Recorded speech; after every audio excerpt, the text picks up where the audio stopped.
அனைவருக்கும் ஆர்சிசியின் வணக்கங்கள். இன்று நாம் பொருளாதாரம் பாடத்தில் இருந்து முக்கிய வினாக்களை பார்க்க போகிறோம். அதற்கு முன் எங்கள் சேனலை இதுவரை சப்ஸ்கிரைப் பண்ணாத நண்பர்கள் சப்ஸ்கிரைப் பண்ணுங்க. அருகிலுள்ள பெல் சிம்பிளை கிளிக் பண்ணீங்கன்னா உடனுக்குடன் நோட்டிஃபிகேஷன் கிடைக்கும். வாங்க வினாக்களை பார்க்கலாம். ஒன்றாவதுன்னா, பொருளாதாரத்தின் தந்தை யார்? Adam Smith. பொருளாதாரத்தின் தந்தை யார்னா ஆடம் ஸ்மித். ரெண்டாவதுனா, நவீன பொருளாதாரத்தின் தந்தை யார்? ஜேஎம் ஹீன்ஸ். நவீன பொருளாதாரத்தின் தந்தை ஜேஎம் ஹீன்ஸ். மூன்றாவதுனா, பொருளாதாரத்தின் நோபல் பரிசு பெற்ற இந்தியர் யார்? அமர்த்தியா சென். பொருளாதாரத்தின் நோபல் பரிசு பெற்ற இந்தியர் அமர்த்தியா சென். நாலாவதுனா, உற்பத்தி காரணிகள் எவை? நிலம் மற்றும் உழைப்பு. இந்த ரெண்டும் தான் உற்பத்தி காரணிகள் எனப்படும். நிலமும் உழைப்பும் உற்பத்தி காரணிகள் ஆகும். அஞ்சாவதுனா, வேலை பகுப்பாய்வு முறையை பற்றி கூறியவர் யார்? Adam Smith. வேலை பகுப்பாய்வு முறையை பற்றி கூறியவர் யார்னா ஆடம் ஸ்மித். அடுத்து ஆறாவது வினா, பணம் எத்தகைய கருவி? இடையீட்டு கருவி. பணம் என்பது என்னன்னு கூட கேட்கலாம். பணம் என்பது ஒரு இடையீட்டு கருவி. ஏழாவது வினா, பணம் மட்டுமே பணத்தின் தேவையை சந்திக்கும் என்று கூறியவர் யார்? பேராசிரியர் வாக்கர். பணம் மட்டுமே பணத்தின் தேவையை சந்திக்கும் என்று கூறியவர் யாருன்னா பேராசிரியர் வாக்கர். எட்டாவது வினா, மானட்டா, அதாவது பணத்தோட லத்தீன் வார்த்தை மானட்டா என்பது எந்த மொழி சொல்? அது வந்து ஒரு லத்தீன் மொழி சொல். மானட்டாங்கிறது லத்தீன் மொழி சொல். ஒன்பதாவது வினா, இந்திய பணத்தின் குறியீட்டை உருவாக்கியவர் யார்? உதயகுமார். தமிழ்நாட்டை சேர்ந்த அவர் தான் இந்திய பணத்துக்கான ஒரு குறியீட்டு முறையை உருவாக்கினாரு. பத்தாவது வினா, கியூபா நாட்டின் நாணயத்தின் பெயர் என்ன? பெசோ. கியூபா நாட்டின் நாணயத்தின் பெயர் என்னன்னா பெசோ. அடுத்து 11வது வினா, ரிங்கிட் என்பது எந்த நாட்டு பணத்தின் பெயர்? மலேசியாவோட பணத்தின் பெயர் ரிங்கிட். 12வது வினா, M1 பணம் என்பது என்ன? பொதுமக்களிடம் உள்ள பணம், அது குறுகிய பணம்னு பேரு.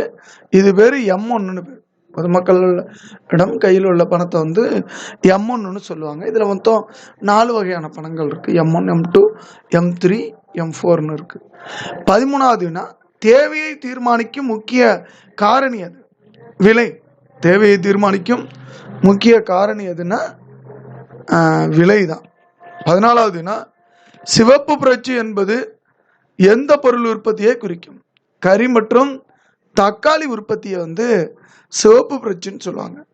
சிவப்பு புரட்சி என்பது எந்த பொருள் உற்பத்தியை குறிக்கும்னா கறி மற்றும் தக்காளி உற்பத்தியை குறிக்கும். 15வது வினா, வாட்டு வரி இந்தியாவில் முதலில் எங்கு அறிமுகப்படுத்தப்பட்டது? ஹரியானாவில் அறிமுகப்படுத்தப்பட்டது. வாட்டு வரி இந்தியாவில் முதலில் அறிமுகப்படுத்தப்பட்ட மாநிலம் ஹரியானா. அடுத்து 16வது வினா பார்க்குறோம். சர்வதேச நிதியகம் IMF எங்குள்ளது? வாஷிங்டன்ல இருக்கு.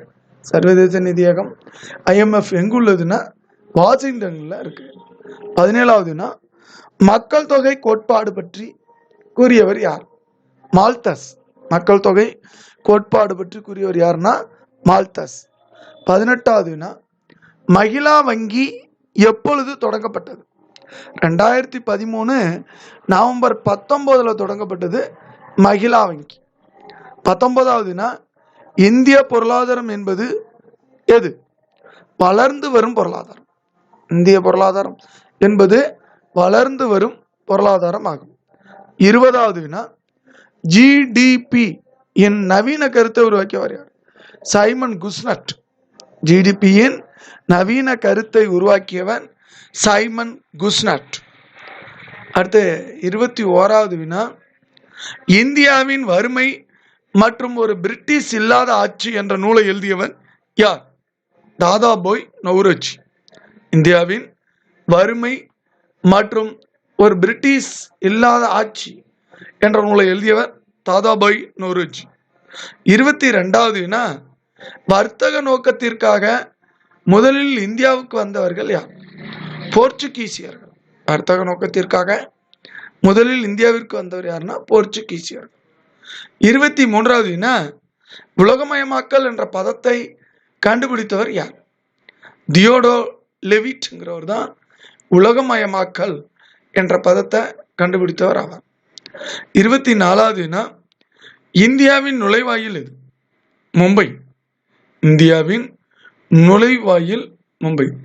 இந்தியாவின் வாயில்னு கேட்டா அது டெல்லியை குறிக்கும். 25வது வினா, தோல் பொருள் ஏற்றுமதியில் முதன்மையாக திகழும் ஊர் எது? வேலூர்.